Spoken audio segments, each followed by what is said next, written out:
Daredevil Born Again, season 1, episode 7. It's now out on Disney Plus. Go watch it if you haven't already. We're about to talk some spoilers. But this is what it's about. And the reason why I say that is because this is what I wanted. If episode 6 was more like 7, that would have been perfect. Like honestly, I love episode 7. That was actually really good. I'd honestly give that like what would I give it this episode? Probably like a I don't know, I liked it quite a bit. Probably like a 8.8, I'd say. That was a random number, but maybe I don't know. I think as I discuss this throughout this review, then I'll probably figure it out. But yeah, no, that was a really good episode, and yeah, it's titled "Art for Art's Sake." And the synopsis is Daredevil is back and races Fisk to stop Muse from killing again. And this episode had a lot going on actually, especially the second half. We see like in the end, there's a lot of stuff going on now, pretty much a lot on the line. And I don't even know where to start. Like, I guess we can start from the beginning part, which is kind of just about Fisk. This is pretty much about Fisk finding out that Matt is back as Daredevil, and we know that from earlier on in the season. Fisk made it very clear in that discussion that Matt and Fisk had, yeah, Fisk like if you come back as Daredevil, it's not gonna be good for you. There's gonna be consequences for your actions, and yeah, so obviously when he says that, you start thinking, yeah, he's gonna definitely go for people that are around Matt that Matt's close to, such as what's her name, Heather, right? Um, so that's what at least that's what I interpreted as. And then Fisk was just, bro, he was just, yeah, he was livid pretty much. You could just tell. Vincent D'Onofrio did a great job in the scene, like usual. And you just tell he was just absolutely like, bro, he couldn't even. He's like, bro, I can't deal with this man, this guy, this guy, man. Um, but Buck is, but Buck's a W man. He's there just trying to, I guess, cool situation down. And yeah. And then after that, we also see more of the events from last episode unfold with Matt, and then I forget her name. Is it Ilea? Ilea? Oh, I'm forgetting. But the White Tiger's niece. Um, we know in the last episode that she was obviously kidnapped by Muse because she went looking for Muse, and then she ended up in his lair and stuff like that. And then Matt came back as Daredevil and saved her, obviously. And then yeah, we see her in the hospital now, and yeah, we did see Matt talking to her actually in this episode. Just pretty much telling her that everything's gonna be all right and that pretty much justice will be served. And yeah, that's cool. And then yeah, but she saw Daredevil obviously. And then what else was there? What else was there? Also, you see that the sequence in the beginning of the episode with Matt and his girlfriend. We'll be talking about that.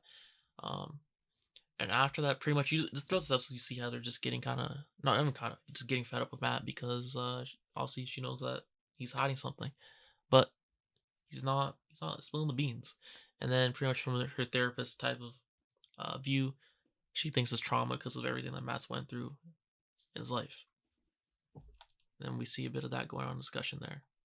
And Matt's just like, bro, I love Matt. He just is so good at acting, man. Like just because you know what it is. If he lets people know the truth, then they're just gonna get hurt and stuff like that.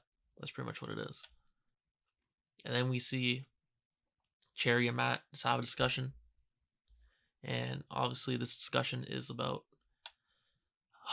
discussions about everything that went down with Muse because Cherry literally told him don't do this, and then Matt still went behind his back and did it. And then Matt's asking Cherry now. He's like, "Yeah, I need you to call your contacts at the PD and give me this information so I can pretty much get down Muse's pattern so I can save people." And Cherry's like, "No, I'm not helping you with this. Like, I'm not enabling you. Okay, if you're gonna do this, you're gonna do this yourself. I'm not having no part in this." And then obviously Matt he was triggered. He was just triggered by that. And then we see Kingpin and Buck again. They're talking here. I think this is the one. Yeah, this is where.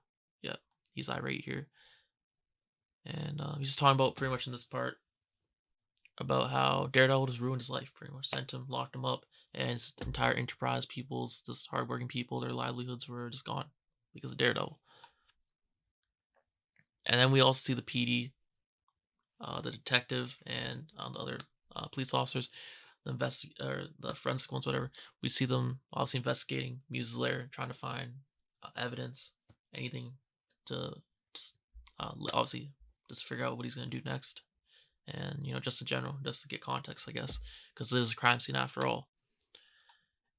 And then, yeah, I'm pretty sure they found, what was it, that piece of fabric they found from him that was on the ground, and then they linked that back to him, I think, because it was, or was the canvas or something? Yeah, it was a canvas that they found, and then they linked that back to Bastion, because only, what they say, 12 people had bought it in the last two weeks, because only 2 stores in the entire city sell it, and they talked to 11 out of 12 people, and the one person that didn't talk, that they couldn't get in contact with, was of course Bastion.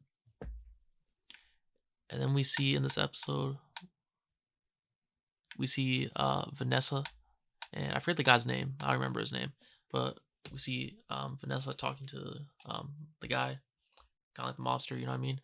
And he's just pretty much like, we need to do something. It was better under your control. You know that too. It's the truth. And he's like, you need to do something. So, and then she's like, are you asking for my permission, or are you like asking me to help? And then that's kind of about it. So at this point, I'm like, no way. I'm like, gee, bro, this is bait. This is 100% bait. I'm like, yeah, right. Yeah, right, man. That's what I was thinking the entire time. Like, yeah, that's 100% bait. And we see, actually later, we'll talk about that now. Later on the episode, guess what we see? Vanessa sends him a message and just says the address where Fisk is at and saying he's alone. And then you're just like, okay, wait, this seems too good to be true, obviously. And then guess what? As soon as he walks in, he gets his pistol, he's about to shoot Fisk in the back of the head. Guess what? Nah, Buck just absolutely beams him with the suppressor pistol. Buck absolutely beams him with that. Oh my god, the suppressor. And yeah, then Fisk was like, tell Vanessa this, kind of just like, if you read in between lines, he was saying, French, like, let's see what's going on, man. Let's see what Vanessa's up to. What's she trying to do here? And I don't know how this could go. I don't know if this was like actually bait the entire time, if they were in on it, Fisk and Vanessa together, and they were in on this, or if she generally just like tried to like pull a quick one on him. Regardless, I don't know. I'm intrigued by it. I'm interested to see how it goes. But yeah, I don't know. That was cool to see this episode, honestly. But yeah, that guy got wasted. That guy's getting annoying anyways. I'm like, God damn, this guy's just annoying me every episode. Like that criminal, whatever his name was. And then let's see what else happened in this episode later on. There's more stuff. Going chronological order. Oh yeah, and then we see Bastion. Obviously, finally, they're hinting at this earlier on the season of him getting therapy from Heather, and they finally had like a therapy session. And then at first it's going normal, but obviously we knew that since he is Muse, because they hinted at that earlier and stuff. And even the recap you see here, they tease a lot that it was him. But yeah, if you didn't know, that was, yeah, Bastion is Muse, the kid from the like near the beginning of the show, who got he got his book signed by Heather and stuff like that. And pretty much he just knew everything about her. He was just obsessed with her, and he's like, "You're the key." In this, that's what he's saying here. You're the key, whatever. And he's pretty much wanting to make her his next victim. And while it's going on, I'm pretty sure Matt finds out that he goes to the Muse lair and he's investigating while the PD is still there. And then, yeah, he finds out that there's this whole bunch of these drawings, right? And obviously, since he's blind, he can't actually see them, so he has to feel them out. And he's feeling them all. He's like, this is kind of familiar. He's slowly feeling more and more out. And he realizes, wait, these are drawings of Heather. And then that's, yeah. And also another thing I want to mention, the way it swoops in into Muse's lair. Oh my god, that was just beautiful. And also, forget that cop's name, bro. I can never remember his name, but he got it. He found Matt. Of course he did. The anti-vigilante task force, bro. It's annoying. It's gonna be so annoying. But yeah, that one cop that Matt owns every single time. He found him, and then Matt owned him again. Just hit him in the face and knocked him out cold. And then that's when, after the guy woke up, obviously, the officer did, and then he alerted Fisk that, Daredevil's here. He was at the lair, and then yeah, obviously Fisk was even more mad. Didn't take that lightly again. Yeah, back to the therapy thing. Yeah, bro, that session did not. We knew it was gonna go well, and that's exactly what happened. But then also we see at the same time the detective was showing Fisk about, like I said, the whole the canvas thing, I'm pretty sure, and it was about the 12, like, what was it? It was like 12, yeah, 12 people that bought the certain thing, and it was only 2 stores, and they pretty much narrowed it down that way and found out it was him.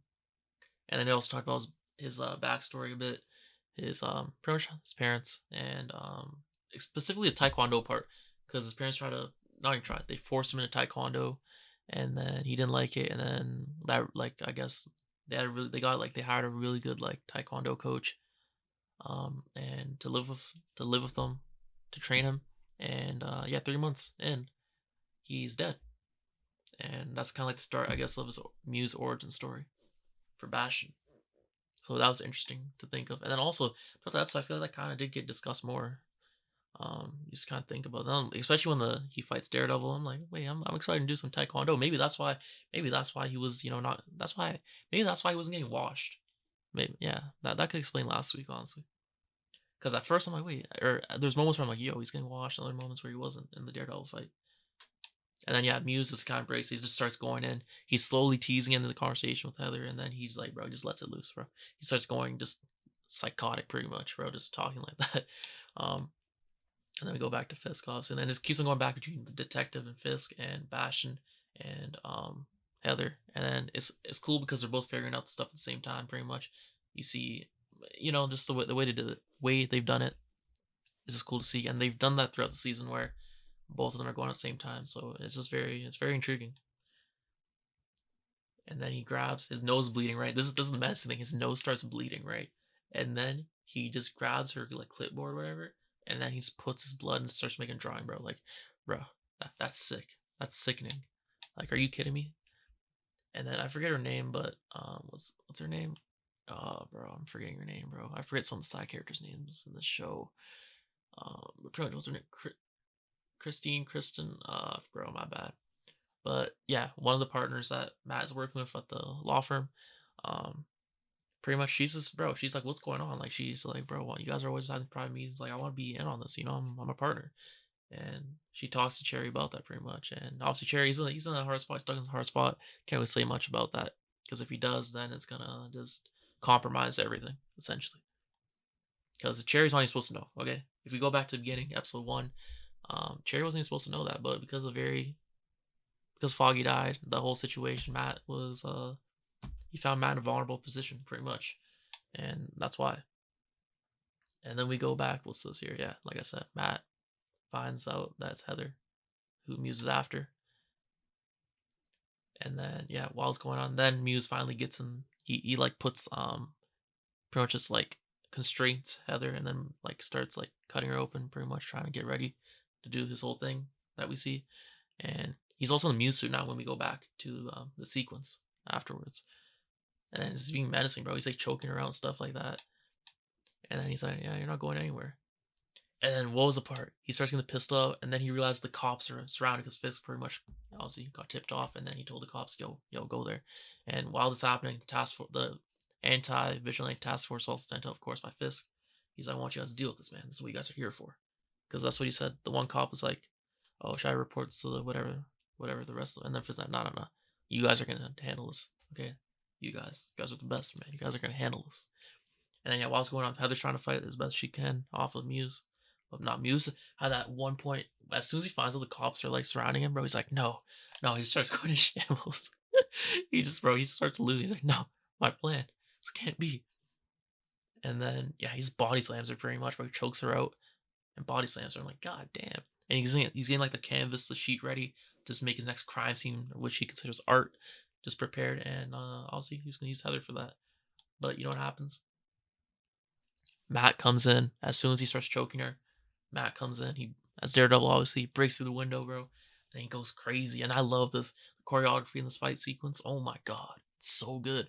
There was literally moments like throughout this. I'm like, just during watching, I'm looking back at it now on the replay while I do this. Oh my god, where Matt, bro, Daredevil's going crazy, especially with the knife stuff, and then like I don't know, I just liked it, bro. This was very well done. This fight sequence choreography for it. Like especially when Matt's using his bro, I keep on forgetting his tool name, bro. I'm so sorry. But when bro, every time you use that, it's bro, it's like it's cool, but it's also like damn, like that's gruesome. He's like strangling him and stuff, just like we saw in last episode. And then he's like, because there's a one time in the fight where Muse is trying to like throw, I think, the knife at Heather just to finish her off or something like that. And then Matt sees it, and then as soon as Muse starts to get up, go, try to do it and stuff. Nah, Daredevil's like, just brings him back. He's like, nah, you ain't going anywhere. And then obviously choking him and stuff with that. And yeah, no, it's just great to see. I love that. And guess what happens? while this whole fight sequence going on, this cool fight sequence, Heather just all of a sudden just pops Muse, bro. She pops Muse. I was not expecting that at all, bro. I was expecting Matt to literally like obviously Matt doesn't kill, wasn't gonna kill him. But yeah. Um I was expecting Matt to just kinda, defeat him. But then again, Matt couldn't be there by the time the anti vigilante task force got there because obviously they're after him, bro. He couldn't be there. Okay. This is different than normal cops, obviously. And yeah, Matt knew that. And then I guess Heather knew that too, or probably did. I don't know. So she just kind of popped Muse, and then she's passed out because obviously amount of blood that's going out, that's crazy. So it's understandable, and also all the damage that he did to her. And but yeah, and I was kind of shocked by that. But yeah, Muse is dead. Okay, man's and it's funny enough because if I remember correctly, he died on like the canvas that he was going to use on her. So technically, he became art himself, right? So that's kind of ironic in my eyes. And obviously, Matt is just like he's like upset about it. He's like, so yeah, he said, bro, he's like, damn.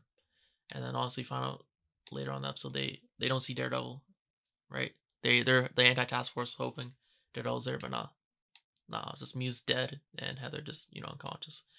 And then they later Fisk comes into the crime scene, and then he's like, you know what?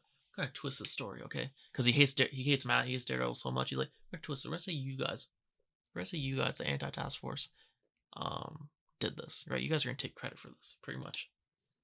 So, and then just kind of goes back into how the media just eats it up, man. The media loves the lies, man. The legacy media, whatever you guys want to call it, the traditional media, bro, they just eat that up, especially. They love the lies, and that's exactly what happened. And then we see the BB, see her with her BB report, and then she's going in about the actual details, the real stuff, the actual news, the facts, kind of like real life independent sources are. And she stated that no, Daredevil was there because people did cite Daredevil, eyewitnesses were there. So yeah, and then pretty much the guy that's working for Fisk, I forget his name, but he is just like, nah, you're gonna take that out or else. Pretty much, it's like, are you threatening me? He's like, nah, but pretty much I got a proposal for you, so you can have a very good day, or this could be the bad day for the rest of your life. And it kind of it's kind of just what we see from that part. So we'll see next episode what happens there, and obviously, um, I guess we see Matt and Heather in the hospital. Heather wakes up, and then long story short, she's like, wait, there was.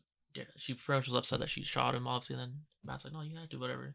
And then and then fast forward a little bit more, and then um, Daredevil was there, and he called and he like said my name, Heather. And then Matt's like, oh, bro, you can see his face, bro. Blood did not know what to say, bro. Blood was shocked. I'm telling you, bro. I still believe that I still believe that Heather's gonna die, bro. By the end of the season, I think she's gonna die. Okay, there's no way Fisk is like, with now Matt coming back as a vigilante. If it wasn't Muse that was gonna kill her, right? It's gonna be Fisk. So that's what it was. So now I think Fisk is gonna kill her. And remember, he's like, especially with what he said, you come back, bro. There's gonna be consequences. And then Matt's just gonna be grieving again. Man, this is terrible. This is actually terrible for Matt. Now I'm just thinking about it more and more. And then yeah, like I said, they do a little press conference, and then Fisk does with the anti task force, and he's just trying to pretty much, it's all about perception, right? If by having the anti task force take credit for killing, the serial killer, right? It looks good in the public, right? That's all it's about. It's really just about like good PR, pretty much. It's all about perception. So then when you see eventually, we're obviously season 2, we see leaks as well that Matt's gonna take down or go up against task force, the anti-vigilante task force. It's gonna go against Matt pretty much. This is about public perception. And we're like, bro, you're going against the people who took down the serial killer who's helping the city? Really? These cops? Like, bro, like really? So, but obviously the public, they aren't envied all the details. So that's just how it is. That's kind of just the politics, how they work. Just twisting everything. And like I said, we talked about the Vanessa part, how she pretty much, well, we don't really know. It looked like she tried to stop Fisk, but who knows if she was in on it with him, with Fisk, if they were working on it together, just get this guy out of there because he's being annoying as hell, or if she genuinely tried to cross him. Who knows? But yeah, he got popped, like I said, and then that's kind of the episode ends with the music, and the music was kind of just like talking about being together pretty much, and that's fits perfectly for Vanessa and Fisk because their marriage is really, not in a good spot right now. They don't really see eye to eye per se, and this kind of goes along with it. This could just make it even worse depending on what they show, like what really is the truth for this. So we'll see. Who knows what's gonna happen? But yeah, I love this episode. Muse is dead now officially. He could have died last episode, but he died this episode. So now we're gonna get into the. I think the last two episodes they said was the last two episodes.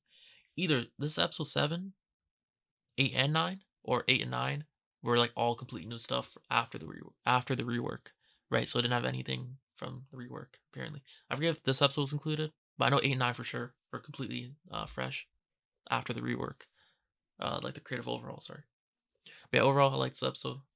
I think I'm gonna still stick with the 8.8. But yeah, Muse is dead, and now Matt is just in a string of trouble with Fisk. Obviously, he's being absolutely triggered.